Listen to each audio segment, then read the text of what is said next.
네,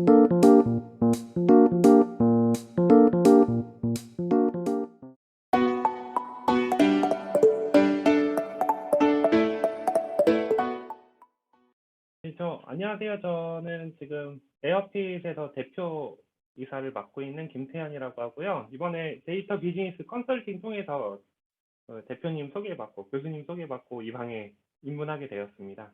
네, 제가 지금 원래 하고 있는 쪽이 환경 측정과 관측에 대해서 모니터링을 하고, 지자체를 상대로 그 데이터를 지속적으로 공급을 해서 그 관리 효율성을 좀 높이고자 하는 사업을 구상을 했는데, 그 중에 하나가 인공위성 데이터를 이용한 방법이고요. 인공위성으로 무엇을 할 수 있을까? 우연찮게 수업을 들으면서 환경대학원 수업을 듣다 보니 위성으로 활용할 수 있는 폭이 많아서 그 무료 데이터 수집부터 그, 그 데이터를 좀 가치 있게 만들어서 제공하면은 효율가 있겠구나라고 생각해서 미세먼지 농도를 먼저 측정을 하고 이걸 그 관련 부서에다가 좀 제공을 하는 사업을 구상하고 준비를 하고 있었는데, 이번에 인공지능 챔피언십이라는 대회를 제가 이것도 우연히 보게 되었고, 보니까 여기서도 인공위성 데이터를 활용해서 수자원 쪽에서 활용할 수 있는 기술을 개발하는 사업이었거든요. 그래서 요거를 이번 일정에 대해서 한번 맞춰서 준비를 해봤습니다. 사실 서류 작업부터는 한 6월쯤부터 진행을 했던 것 같고, 그 기획서를 제출하고 그 문제를 선택을 하는데, 일단 12개의 대기업이 참여를 했습니다. 여기 CJ, 이랜드 벤처스, 맘편한 세상부터 저는 요 중에 K워터 수자원공사에서 제공한 그 문제를 얼마나 잘 푸는지에 대해서 기술 평가를 받고 나중에 사업성 평가를 받았고요. 결론적으로 지난주에 끝났는데 우승을 차지해서 약간 이걸로 좀 다른 분들한테 좀 어필할 수 있는 기회가 이제 생기고 있는 것 같습니다. 네, 일단 감사합니다. 네, 그래서 요 대회에서 발표한 내용을 토대로 제가 뭘 어떻게 진행을 했었는지 한번 소개를 해드리려고 이번 자리에 참석을 하게 되었습니다.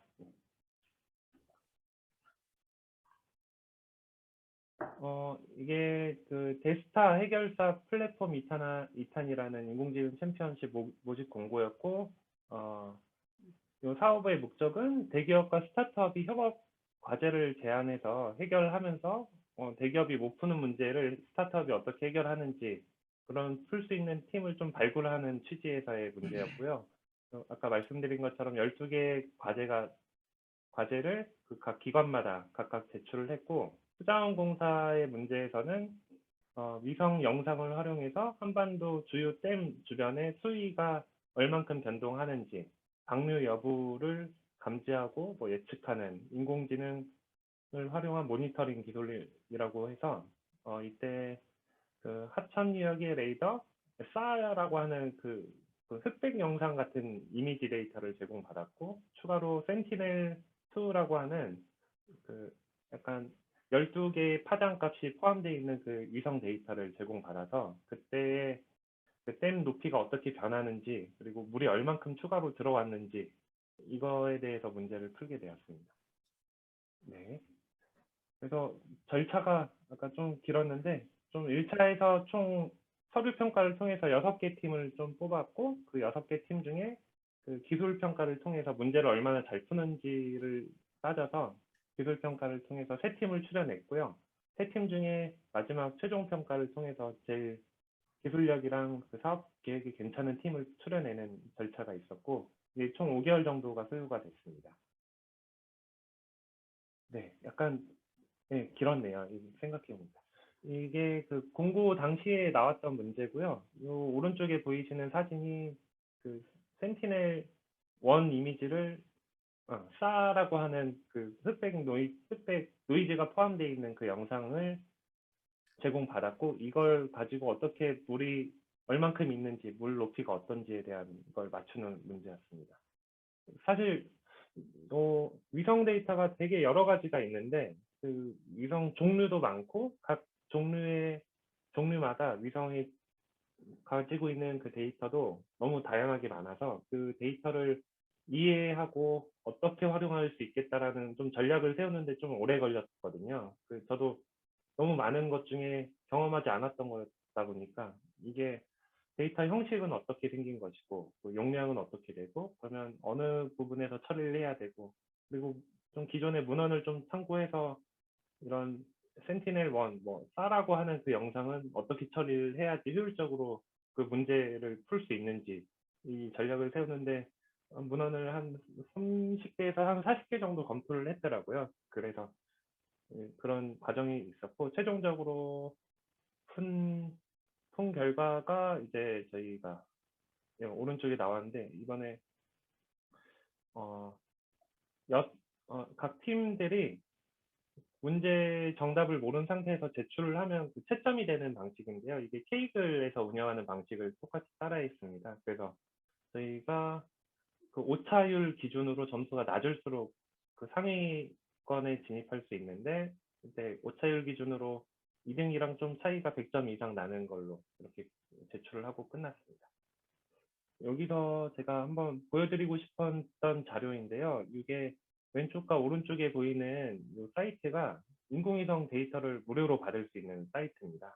거기에 보면 다른 분들한테 위성 데이터는 나라에서만 그 국가 기관만 이렇게 활용할 수 있는 거 아니야? 라고 알고 계시는 분들이 많았고 그 학교에서도 지금 제가 좀 소개를 해주니 다 아예 모르고 계신 분들이 많았어요. 그러니까 위성 데이터라는 것들이 접근성이 되게 좀 떨어지고 그 어떤 위성 데이터가 어떤 데이터를 갖고 있는지를 모르기 때문에 활용도 면에서도 알고 있는 사람들만 사용하고 있었다고 생각이 되고요. 이번 기회에 저도 이거 과제 준비를 하면서 이렇게 무료로 받을 수 있는 사이트들이 있었네. 실제로 API를 제공해서 코드로 자동으로 뭐 필요한 기관과 지역에 해당하는 데이터를 자동으로 처리할 수 있는 그런 API도 제공을 하고 있었습니다. 대신 이것은 그 유럽 연합에서 데이터를 인공위성을 세계에서 여러 군데서 쏘잖아요. 그 쏜 데이터를 다 각각 기관에서만 처리를 하다 보면 모이는 데이터도 한정되고 활용도도 떨어지니 우리 이걸 다 모아서 공유를 하자 이런 취지로 이 두 개의 사이트에서 관리를 하는 방향으로 진행이 되고 있습니다. 이 사이트에 보면 그 해당 관심 지역을 클릭을 하고 뭐 여기서 해당 관심 있는 기관에 대해서 데이터를 선택을 하고 그때 데이터 종류, 그 위성의 종류 그리고 데이터의 종류를 선택하고 어떤 데이터가 있어라고 검색을 딱 하면 그때 그 해당하는 데이터들이 쫙 나오고요. 그거를 데이터 다운로드 요청을 하면은 자기 로컬 PC로 이렇게 받을 수 있게 돼 있습니다. 두 개의 형태는 거의 그 유사하고요. 이거 외에도 사기업에서 운영하는 인공위성 데이터들이 있었습니다. 우리나라는 항공우주연구원에서 그 SIIS라는 그 자회사를 통해서 데이터를 공급할 수 있게 이렇게 운영을 하고 있더라고요.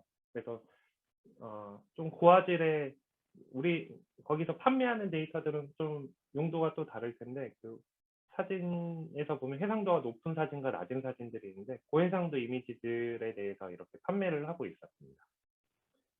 한 장에 그 위성 데이터 사진 한 장 봤는데 40만 원에서 60만 원이더라고요. 이런 섹터 한 부분에 대해서 봤는데 이게 다 돈이구나. 이게 돈이 없으면 이런 사업을 할 수가 없는 건가? 라고 약간 절망하고 있을 때 이런 사이트들도 좀 찾게 되었고요. 네. 나중에 한번 들어가 보시면 참고할 수 있으실 것 같습니다. 그래서 이제 제가 발표했던 그 최종 발표에서 인공지능 챔피언십에서 발표했던 자료고요. 이건 제가 사실 1등에 대한 혜택이 좀 상당히 컸고요. 2등, 3등에 대한 혜택이 별로 없었기 때문에 그 데이터 분석부터 그 결과를 표현하는 이 결과 장표도 되게 신경 써서 만들었어요. 사실 이게 기회라고 생각했기 때문에 좀 약간 올인한 정도로 그렇게 만들었고요. 그래서 제가 발표 주제로 한 거는 그 과제 문제를 푸는 것만 보여주는 것뿐만 아니라 그 수사원 관측망 플랫폼을 만들어서 당신들께서 하고 있는 일을 좀 더 편리하게 정확하게 할 수 있게 제가 그런 플랫폼을 구축해드리겠다라는 걸 식으로 제안하는 방식으로 발표를 준비했습니다. 네. 그래서 그 발표 순서는 그 수자원공사 측에서 요구했던 그 최초의 문제가 댐에 유입이 되는 물의 양, 물의 변화량을 추정할 수 있는 기술에 대해서 개발하기를 요청을 했었고, 두 번째로 그 아까 말씀드린 그 흑백 이미지에 가까운 센티넬-1 위성과 센티넬-2 위성을 활용해서, 그래서 내가 자기들이 제출한 문제 말고, 제공한 문제 말고 추가로 뭘 할 수 있습니까? 라는 거에 대한 답변으로서 여기 추정 기술과 수제 탐지 응용 기술로 제가 표현을 해서 할 수 있는 것들에 대해서 간략적으로 표현을 했습니다. 그리고 저희 에어핏 회사의 사업 계획에 대해서 설명을 했습니다. 그래서 이 문제에 대한 개요인데요. 제공받은 아까 말씀드린 센티넬-1 데이터와 센티넬-2 위성 데이터를 그룹 0과 1과 2에 해당하는 지역에 대해서 각각 한 100장 정도의 100장에서 50에서 100장 정도씩을 제공받았고요. 이 데이터 이미지 파일 하나가 작은 거는 200메가에서 큰 거는 한 500메가까지 이렇게 받게 되었습니다. 그래서 이거를 파일을 어떻게 열어야 되지부터 사실 난관이었거든요.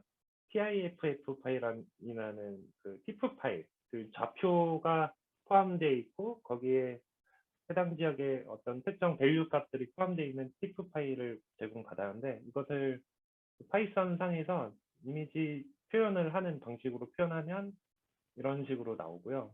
그 아래 것도 원래는 위의 이미지와 비슷하게 나오는데 이것을 RGB 변환하는 기법이 있더라고요. 그 특정 파장 몇 개를 가지고 블루에 해당하는 레드에 해당하는 파장, 그린에 해당하는 파장, 그리고 블루에 해당하는 파장들에 대해서 매칭을 해주면 이런 식으로 보여지게 됩니다. 예. 저희가 원래 위성 데이터를 하면 구글 맵에서 볼 수 있는 그냥 위성 사진 이렇게 되는 거 아니야? 되게 보기 편하게 확대하면 확대되고 축소하면 축소되고 저희가 보던 걸 생각했었는데 일단 그냥 열면 꺼멓게 보이더라고요. 꺼멓고 여기 뭐가 있는 건가 싶은 그런 데이터였는데 이걸 그런 로드를 하는 방법을 좀 적용하면은 이런 식으로 보일 수 있습니다. 그래서 제가 댐의 유입량을 변동을 감지하는 기술을 개발하기 위해서 우선은 댐이 현재 이 사진만 봤을 때 그 댐이 여기에 물이 얼만큼 있는지, 높이가 얼만큼 있는지를 판단해야 됐고요. 그리고 이런 사진들이 여러 개가 연속적으로 이렇게 있다고 했을 때 그 연속되어 있는 다음 사진과 다음 이미지와의 차이가 얼만큼인지를 판별해서 물이 이만큼 들어왔다, 물이 이만큼 나갔다를 판별했습니다. 그래서 첫 단계로는 지금 물이 얼만큼 있는가, 현재 상황에 대한 이해를 위한 방법이고, 그 이미지, 원래 흑백 이미지고 이 데이터를 이렇게 픽셀의 높이별로 여기에서 높이에 해당하는 내용은 밝기입니다. 밝기가 어떻게 표현되어 있는지 보면 원본 데이터는 이렇게 노이즈가 좀 심하게 되어 있습니다. 이게 스펙클 이미지라고 페퍼 앤 솔트라고 표현하더라고요. 그 전문 영역의 사람들은 소금과 후추를 뿌린 것처럼 여기에 이미지 자체를 확대해 보면 요거는 검정색이니까 여기는 좀 깊다고 표현을 해야 되나? 막 이런 걸 좀 분간하기 어려워서 이거를 전처리하는 작업이 필요했습니다. 거기서 여러 가지 이미지 필터를 좀 적용했었는데, 이렇게 노이즈가 좀 심한 데이터를 이미지 처리를 통해서 이렇게 완만하게 노이즈가 주변 영역보다 주변 영역을 좀 평균화시키는 기법 중에 여러 가지였는데, 이게 위성 데이터에는 리필터라는 기법을 이용하면 좀 더 노이즈가 적어진다는 걸 문헌을 좀 확인하고 저희도 실제로 저희 데이터에도 적용을 해봤고요. 그리고 네, 방금 여기 잠깐 넘어가는 부분에 보면 여기서의 이 이미지 상에서 피처를 추출해야 되는 단계가 있었습니다. 피처라 하면 핵심 변수를 만들어야 되는 건데 이 이미지 전체를 놓고 그 물높이를 맞춰봐라고 그 CNN 기반의 그 이미지 처리 알고리즘을 돌리게 되면 이게 너무 아까 용량이 너무 크기 때문에 그 CNN을 돌릴 수 있는 PC의 과부하가 많이 걸리더라고요. 저희는 그냥 이걸 위한 전용 PC가 없었거든요. 사실 클라우드 상의 그 플랫폼을 이용했었는데, 그래서 여기 이미지 상에서 피처를 추출하는 단계가 필요했습니다. 그래서 일단 리필터를 적용하고 나서 그 0에서 250, 최대값이 255까지로 변환을 하는 노멀라이제이션을 진행을 하고 나서 그 다음에 그때 밝기 분포를 다르게 했을 때 여기 보면 0에서 한 50 정도에 해당하는 부분이 여기가 어두운 부분이거든요. 여기는 밝은 영역이고요. 그 어두운 부분에 각각의 픽셀 값을 추출하게 됐습니다. 추출하고 나서 이 픽셀 값과 저희가 제공받은 그때 수위, 물 높이 값이랑의 상관관계를 찾는 랜덤 포레스트 모델을 적용했습니다. 그래서 여기에서 지금 파란색으로 표현한 이미지는요, 여기에 여기 어두운 부분에 해당하는 이미지를 밝기별로 표현을 했을 때입니다. 여기 보면 어디는 더 진하고 어디는 연한 부분이 있고 여기에 노이즈들이 좀 포함되어 있긴 하지만 수계 영역, 물이 있는 영역에 대해서 어느 정도 1차적으로 분류가 됐고 그때 물 높이까지 알 수 있는 그 데이터 셋을 이 이미지 상으로 얻어냈습니다.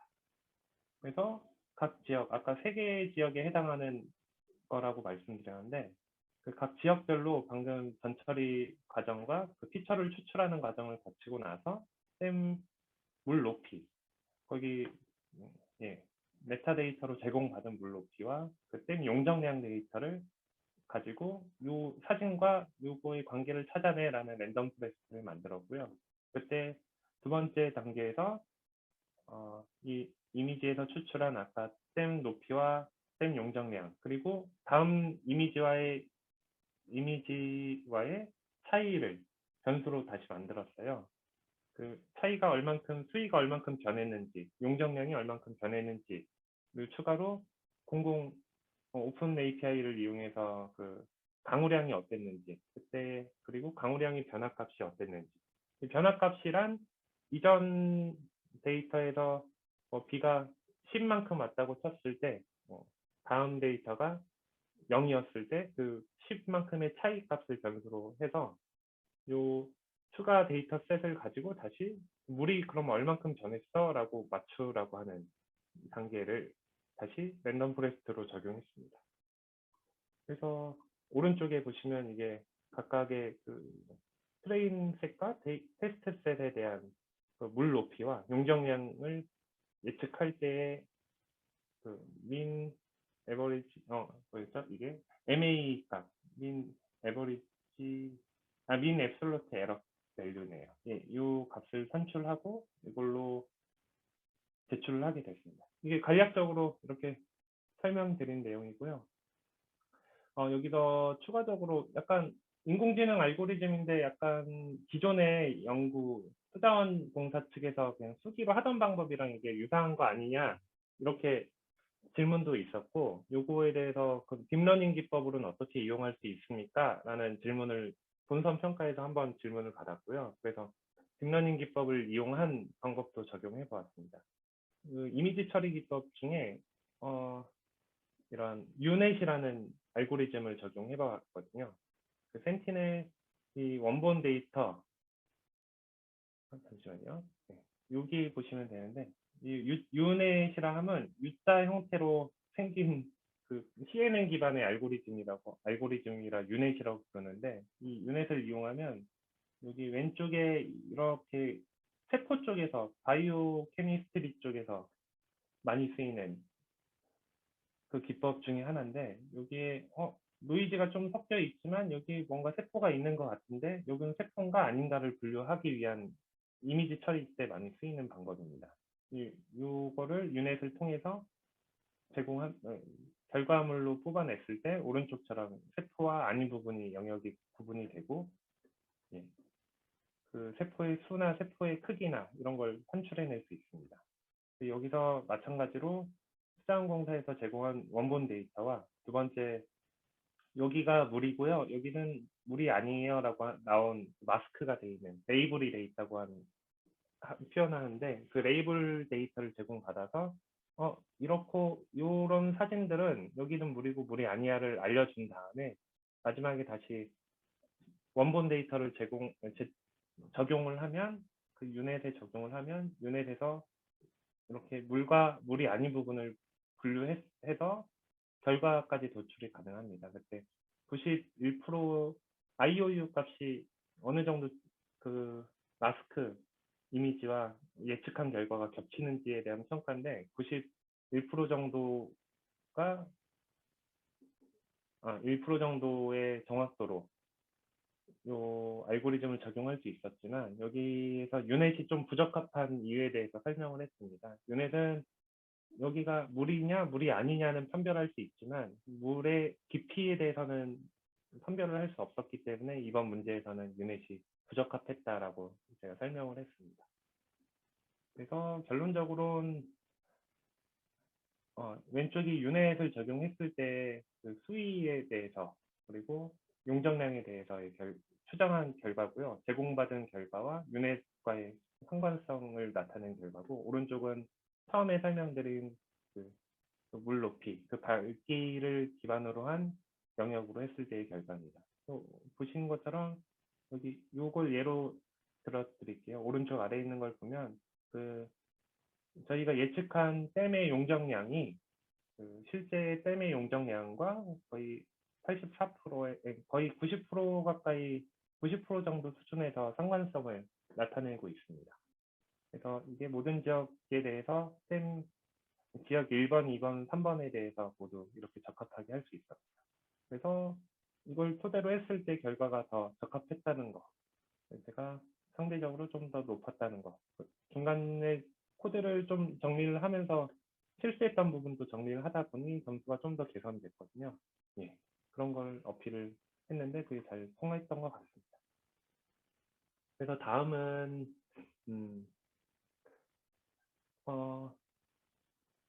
잠시만요.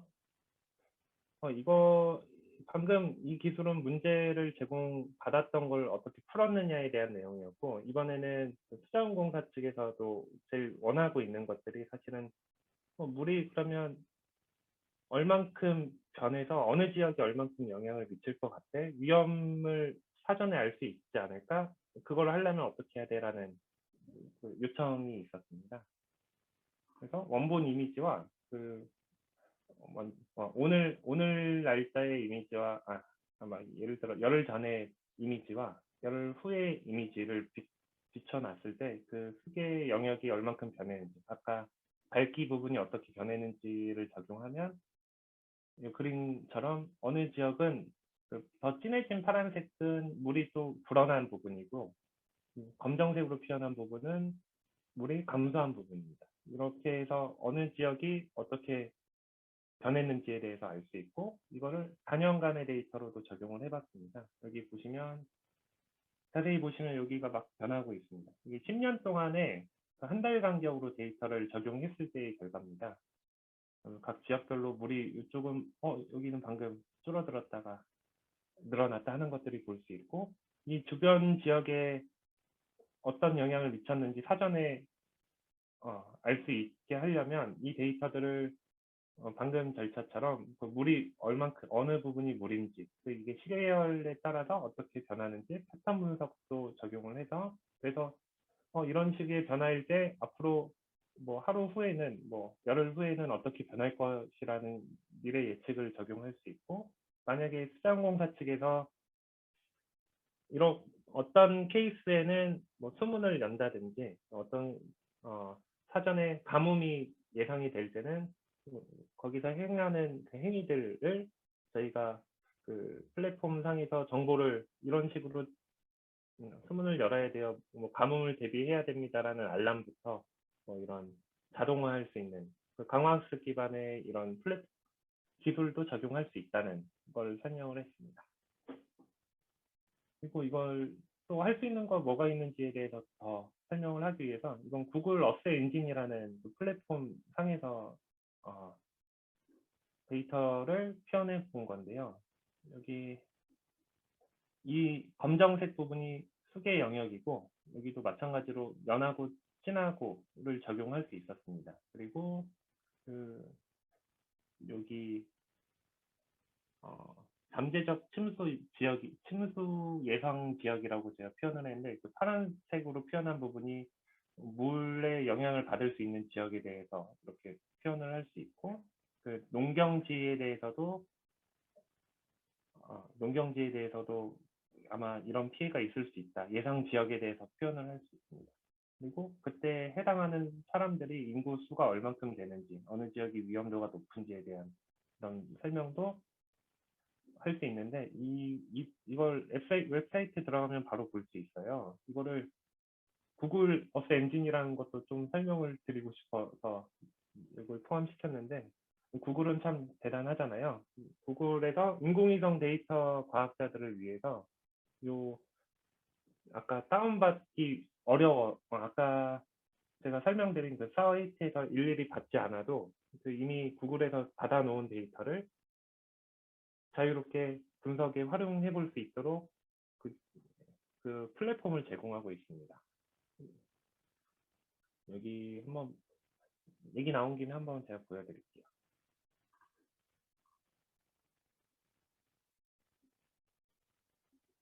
구글 어스 엔진이라고 들어가면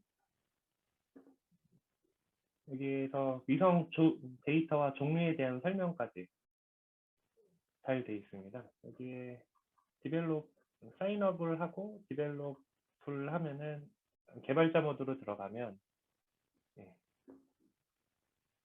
어떤 용도로 어떤 데이터들을 활용할 수 있는지에 대한 대략적인 설명과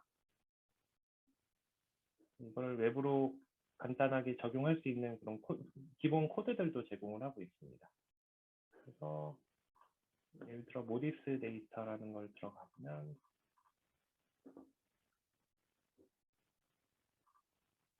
코드 에디터로 들어가면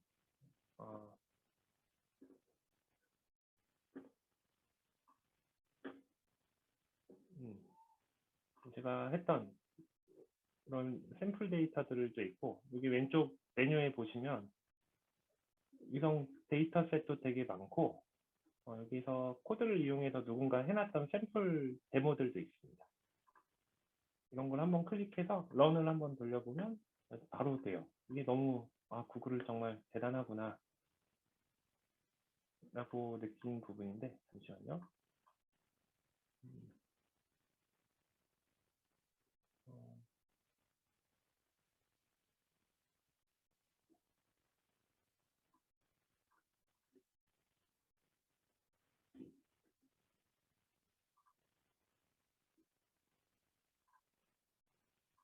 이 코드를 좀 참고해 갖고 만든 거였거든요. 여기서 변형을 해서 보이시죠? 여기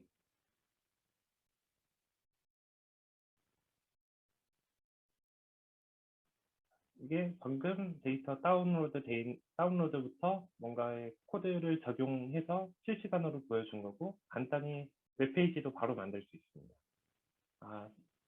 여기 보시면 자바스크립트 기반의 코드로 구성되어 있고요. 여기에 뭐 사이트 이름부터 여기 아까 이런 레이블 시키는 것부터 여기에서 또 표현을 하는 방법도 여기 진하게 연하게 이렇게도 변화가 가능하고요. 그래서 요것도 한번 소개시켜 드리고 싶었고 요거 보고 제가 위성 데이터 입문했거든요. 사실 이런 게 있었구나 라고 합니다.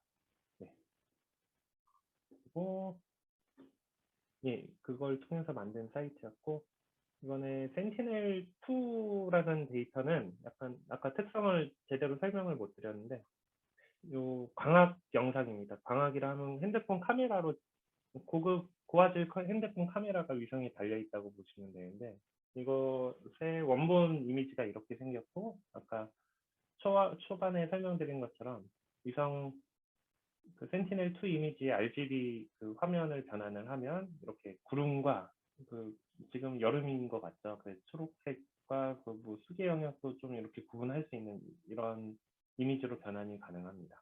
그러면 여기서 이미지 처리를 통해서 아까 같은 필터링이나 그 클러스터링 기법을 적용하면 여기가 구름이다 아니다도 판별을 할 수 있겠고요. 그리고 마찬가지로 수계 영역도 판별을 할 수 있을 것입니다.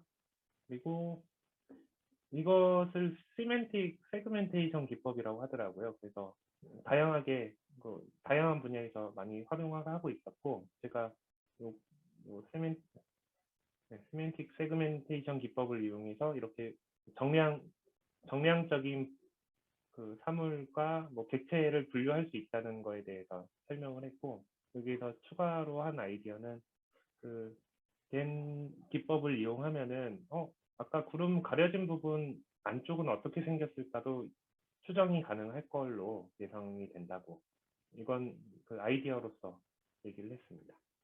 그러면 결론적으로 그 센티넬2의 그 활용성이 떨어지는 이유는 구름 때문인데요. 구름에 해당하는 것을 좀 보완해서 좀 더 다양한 측면에서 우리나라 그리고 지구를 관측할 수 있을 것이다라는 걸 어필했습니다. 이게 다음으로는 수자원 공사에서 원하는 그 분야뿐만 아니라 토지, 농지, 생태 분석에서 원래 그 환경대학원 쪽에서 많이 발표를 하더라고요. 여기 지금 나무가 어떻게 커지고 있고 나무가 지금 어디가 감소되고 있는지 그리고 어디에 벌목 현상이 나타나는지 그리고 수해 지역뿐만 아니라 뭐 농지가 지금 밭농사를 짓고 있는 부분이 얼만큼이고 논농사를 짓고 있는 지역이 어느 정도고 이런 것까지 위성 데이터로 활용이 가능합니다. 여기서 아까 구글 어스 엔진을 이용해서 간단하게 우리 해당하는 지역에 대해서 이게 두 번째 지역인데요. 두 번째 지역에 대해서 결과를 적용해 본 사례입니다. 그래서 이 다음부터는 제가 이걸 사업화하려고 할 때 어떻게 할 것인지에 대한 설명이고요. 아까 그 인공위성 이미지를 활용해서 그 알고리즘을 적용해서 각 그 실제 환경에서 적용할 수 있는 그 어플리케이션을 만들어 이걸 필요로 하는 정부기관이나 그 기업에 제가 제공을 하겠다는 취지로 사업을 구상하고 있고요. 이게 그 인공위성 시장이 지금 여기서 제가 우리나라에선 12조라고 표현이 되어 있는 기사를 찾았고 그 어떤 보고서에서 보면 전 세계적으로는 500조 시장이라고 하더라고요. 근데 개발 단계가 우리나라에서는 상대적으로 좀 늦은 편이고 여기에서 그 탐사체를 발사하고 탐사체 발사한 데이터를 모으는 기지국 역할 그리고 이 두 가지 영역에서는 좀 활발히 이루어지고 있는데 세 번째로 그 데이터를 모은 걸 가지고 어떻게 처리를 하냐에 대한 시장도 상당하지만 우리나라가 좀 많이 늦은 편인 것 같습니다. 그 부분에 5% 정도를 점유하는 걸 목표로 그것만 해도 1,500억 정도로 계산이 되었습니다. 이걸 제가 목표로 진행을 하겠다고 이렇게 소개를 했고요. 이걸 어떻게 할 것이냐? 아까 말씀드린 것처럼 인공위성 데이터의 종류는 무지 많고 최근에는 아까 EU 연합에서 제공하고 있는 데이터뿐만 아니라 최근에 미국의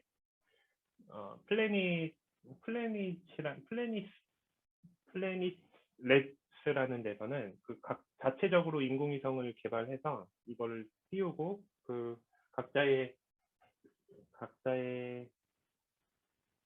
자체적으로 올린 데이터를 처리를 해서 그 데이터를 판매하는 사업을 추진하고 있는데 한 4년, 5년 전까지만 해도 스타트업으로 인지가 돼 있었는데 지금은 거의 조금 알아본 사람들은 다 알고 있는 대규모의 투자도 많이 받았고 이거를 사업화를 잘 하고 있었습니다. 약간 그 플래닛 랩스를 좀 표방하면 될 거라고 생각을 하고 있습니다. 그래서 이러한 다양한 데이터를 활용해서 그 데이터 다운로드부터 그 전처리 그리고 원하는 분석 결과를 적용해서 각 데이터를 필요로 하는 기관에 이용료와 뭐 광고 유지 보수 비용을 받고 그 세팅을 해주는 것을 저희 사업 방법으로 구상했습니다. 이걸 위해서 간단히 앱을 활용할 수 있는 앱도 만들었어요. 이 과제 때문에. 그 위성 데이터를 활용하면 이런 식으로 어느 지역, 관심 지역에 대해서 표현도 할 수 있다.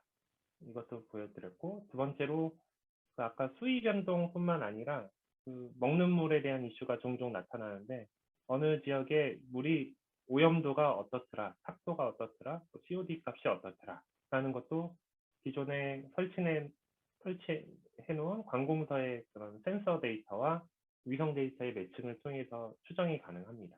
그런 연구도 실제로 진행이 되고 있고, 이게 그 논문에서 좀 발췌한 부분인데 어느 지역에서 방류를 하는 것도 감시도 가능한 그런 기능이라고 볼 수 있습니다.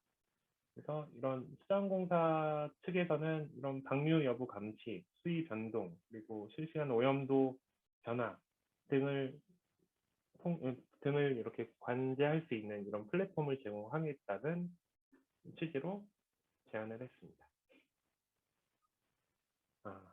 네, 제가 지금 요 위성 데이터 여기에 1등에 대한 혜택이 너무 많다고 해서 준비를 좀 많이 했는데 이 특허 출원을 하고 지금 우선 심사 등록을 통해서 지금 진행을 하고 있습니다. 그러니까 우리나라에선 별로 위성 데이터 분석에 대한 그 활용도가 좀 낮다고 말씀드렸는데 그 특허 검색을 해보니 특허에도 몇 개 기업이 없더라고요. 그래서 이걸 진행하는데 아마 잘 되지 않을까, 금방금방 되지 않을까. 제가 앞서 말씀드린 내용을 다 모두 포함해 놓은 특허였고, 이게 내년 초중반 정도면 이런 기술을 적용할 수 있다는 그 특허가 등록이 될 걸로 예상을 하고 있습니다. 그리고 별도로 제가 요 수자원공사 측은 요 문제는 아니었고, 인공위성 데이터를 통해서 환경 관측을 할 수 있는 그 기술에 대해서 발표를 했고, 이런 아이디어성으로서 우선 수상을